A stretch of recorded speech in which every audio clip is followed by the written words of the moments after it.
Assalamualaikum warahmatullahi wabarakatuh. Perkenalkan, nama saya Rivaldi Ardiansyah, STM 18 19 20 18.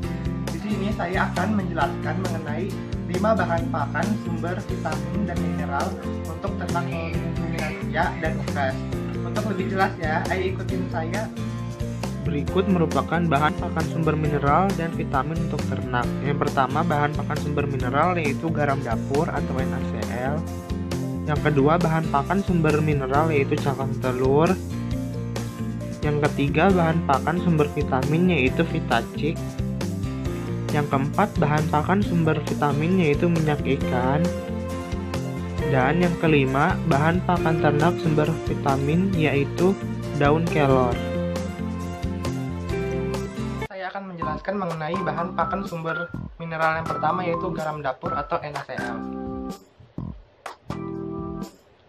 Garam ini merupakan bahan pakan sumber mineral yang umum digunakan untuk ternak non-ruminansia dan unggas untuk memenuhi kebutuhan mineral natrium, klor, dan iodium. Menurut Prasojo tahun 2017, garam mengandung kalsium sebanyak 471 mg, natrium 605 mg, dan iodium sekitar 40-80 ppm. Penggunaan garam ini harus dibatasi sekitar 0,1 sampai 0,4% dari total ransum. Hal ini dikarenakan apabila berlebih akan menyebabkan tekanan darah meningkat, terganggunya tekanan osmotik tubuh, dan terganggunya pH di dalam darah, dan menurunkan performa ternak. Penggunaan garam sebagai sumber mineral natrium, klor, dan iodium itu sangat penting dikarenakan fungsi natrium itu untuk menjaga tekanan osmotik tubuh, mengemulsi lemak, dan menjaga pH tubuh. Kedua, fungsi klor yaitu untuk mengatur tekanan osmotik tubuh, aktivator enzim, amilase, dan penyusun asam lambung yaitu HCl. Ketiga, yaitu fungsi iodin atau iodium yaitu berkaitan dengan produksi hormon tirokin oleh kelenjar tiroid. Oleh karena itu, garam ini sangat penting untuk diberikan kepada ternak. Mineral yang kedua yaitu adalah cangkang telur.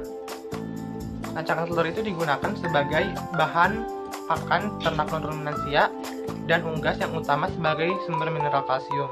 Namun tak hanya itu, terdapat juga mineral fosfor, magnesium, kalium, dan ferrum atau besi. Penggunaan cangkang telur terlebih dahulu dikeringkan lalu digiling. Namun pada ternak unggas, pemberian cangkang telur itu tidak perlu digiling sampai halus karena dapat digunakan sebagai grid untuk membantu penggilingan di dalam gizzard ternak unggas. Kira-kira seperti ini. Nah, kandungan di dalam tepung kulit telur ini adalah protein kasar sebanyak 7,6%, abu 91,1%, kalsium sebanyak 36,4%, fosfor sebanyak 0,12%, magnesium sebanyak 0,4%, kalium sebanyak 0,1%, dan ferrum sebanyak 0,0%.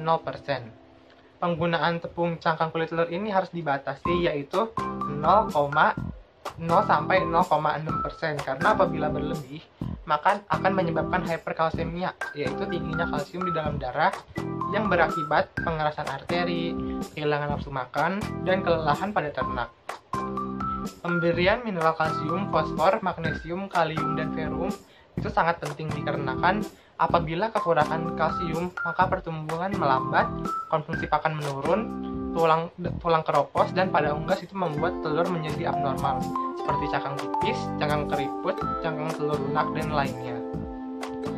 Terus kekurangan fosfor itu dapat menyebabkan pertumbuhan terhambat, hilang nafsu makan, konsumsi pakan menurun, dan pada unggas akan mengalami kelumpuhan.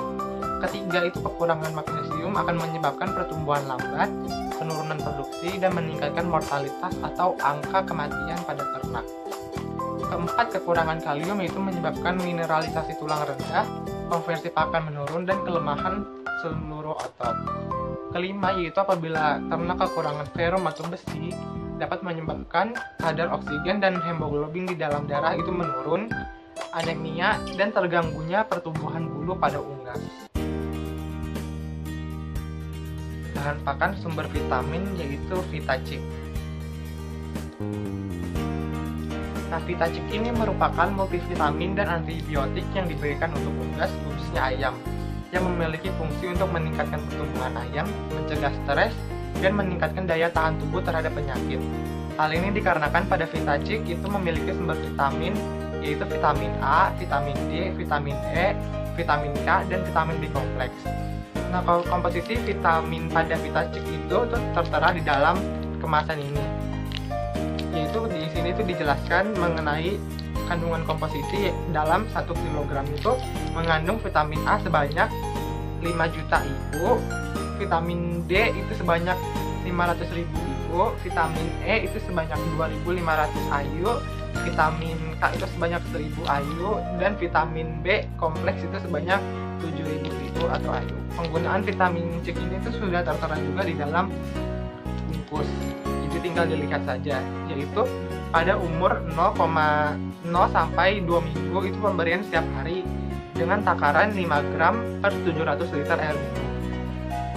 Terus pada umur 3 sampai 4 minggu pemberian itu setiap hari dengan takaran 5 gram per 12 liter air minum. Ketiga yaitu pada umur 5 minggu sampai dewasa, pemberiannya itu apabila unggas mengalami gangguan saja dengan takaran sebanyak 5 gram per 7 liter air minum. Jadi penggunaannya itu cukup dilarutkan saja ke dalam air minum unggas. Vitamin ternak ada minyak ikan. Nah, minyak ikan ini merupakan bahan pakan yang berasal dari ikan yang mengandung lemak tak jenuh yaitu omega 3 dan juga mengandung vitamin A dan vitamin D yang diperlukan untuk menunjang kesehatan tubuh. Biasanya minyak ikan ini berasal dari ikan tuna, salmon, sarden, dan makarel yang kaya dengan kandungan asam lemak omega 3. Penggunaan minyak ikan ini yaitu berfungsi untuk menambah nafsu makan ternak, menjaga kekebalan tubuh, memperbaiki syaraf, dan memperkuat bulu pada ternak ayam. Penggunaan minyak ikan ini biasanya dicampurkan ke dalam pakan, yaitu pada dosisnya itu pada anak ayam itu diberikan 1 hari sekali, pada ayam grower sampai dewasa itu diberikan 1/3 hari sekali. Ya, yang kelima yaitu ada bahan pakan sumber vitamin pada ternak yaitu daun kelor.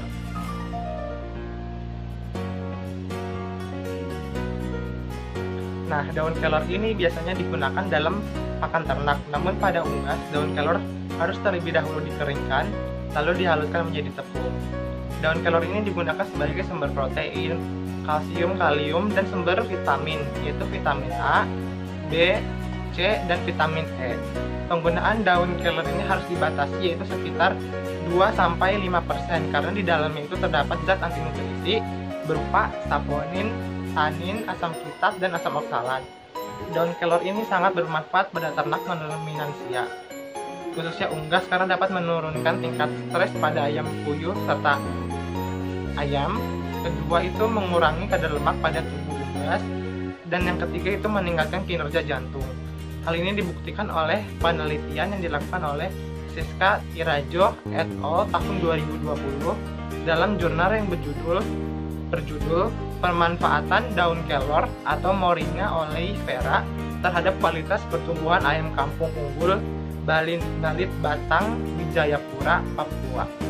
Pada penelitian tersebut didapatkan bahwa pemberian daun kelor itu sangat baik dimanfaatkan sebagai pakan alternatif karena memiliki nilai nutrisi lengkap, terutama kandungan asam-asam amino untuk membantu percepatan pertumbuhan ayam kampung.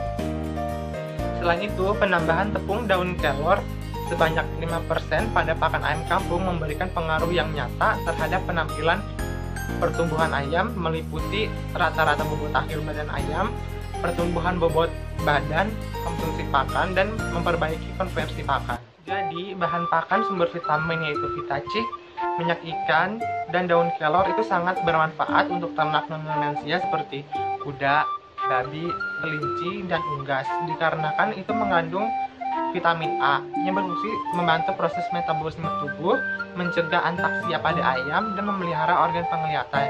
Yang kedua itu ada vitamin D, berfungsi untuk metabolisme kalsium serta fosfor dan untuk pembentukan kerangka tulang normal.